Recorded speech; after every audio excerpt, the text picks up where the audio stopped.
This is a place you've played a lot of times. Very familiar with playing up there. What is that environment like for a guy that's going in there for the first time? And is that something you talk about?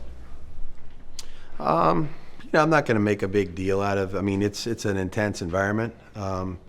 Their fans are really, they provide great support for them. So it's like a lot of places in this league. It's tough to go in there and if you want to try to use the cadence, it's not necessarily easy. They're going to make it loud and challenging. So it's a great atmosphere for football. They do a good job of being loud, especially when you're on offense or you're in a kicking play. And we got to be able to deal with the challenges that provides us. And thought we did a decent job last week, and it's going to be mandatory that we do it again this week. Any update on Jacoby? Nothing right now. Still going through the protocol, and that's obviously going to be they'll determine the pace that goes through. Still a chance he can play on. I doubt that. Yeah. Did you get what you wanted out of this week here? Are you happy with the production and all of the ancillary? Yeah, we've had a few good days of practice and looking forward to another one today. And I think that, just the time change when you come and you have an opportunity to acclimate your body to Eastern time zone. You feel like, when you get up today, you feel like it's 8 a.m. for the squad meeting. Wednesday morning, it probably felt a little bit more like 5 a.m., and so that was the purpose. That was one of the purposes that we wanted to get out of this week. And I think our guys have, 4 or 5 days in this time zone, you start to acclimate, and we got another couple of days before the game. So it's been a good week of work. The facility, everybody here has been incredible. Our support staff did a great job of putting this all together, and the video department, all the rest of that stuff. We've basically been operating like we're at home, and so that's what we wanted it to feel like. And hopefully we'll, like I said, we'll be prepared and ready to go. When you're game planning, Josh, you're a guy that likes to mitigate risk, but you also have to be a person that attacks. How difficult is that when you're putting a game plan together? You got to try to do both. You know what I mean? You can't be in a race and never put your foot on the gas, just because you don't want to wreck. So there's a balance, and look, I don't think I've ever called a perfect game or ever set up a perfect game plan. And you want to try to strike that perfect balance of we're being aggressive, but we're also being smart and taking away some of the things that maybe they do best or they do to disrupt you. You just try to find that if you can during the course of the week, find that perfect balance as best you can. You have a lot of confidence in everything we can do. It's just a matter of how the game's going to flow and what you ultimately choose to do. But at the end of the day, no matter what play we call, execution is going to be the reason it works. The players on the field are going to be the reason it goes. So, we'll try to put them in good situations and hopefully eliminate some of those risks that you're talking about at the same time.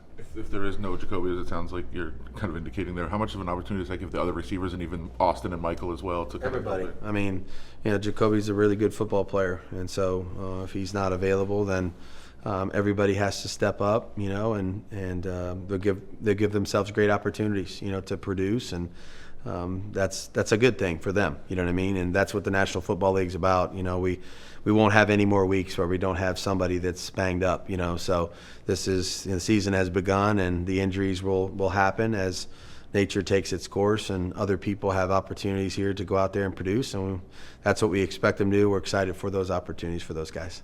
Even without Von Miller, what kind of challenges does their D-line present to you? Yeah, they're significant. They've invested a lot of draft picks and or resources into the defensive line. They got a really good front.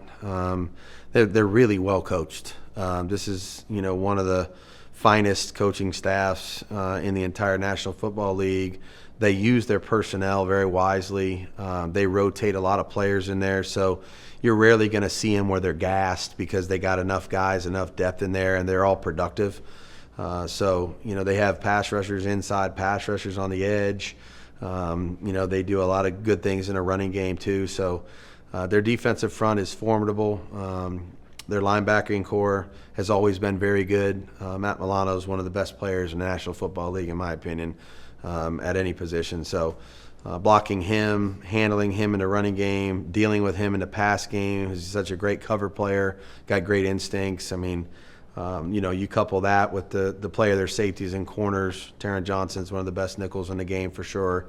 And it's a big challenge. The defense is good.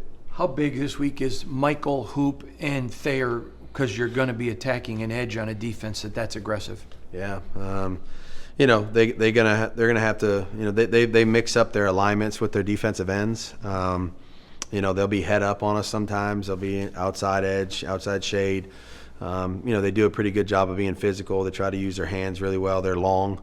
They have defensive ends that are long. We got to do a good job of using our hands. So this will be like I said, every element of their defense presents challenges.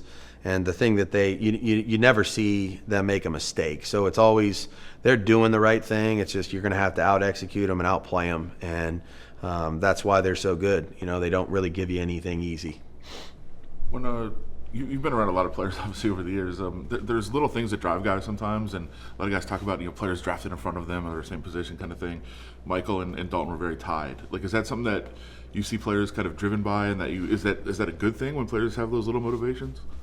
I mean, anything that if they use it personally, that's for each man to decide what's gonna help them get up in the morning and go out and go to work and have a great work day. I don't spend a lot of time doing that. I think those types of things are very independent decisions, from one another.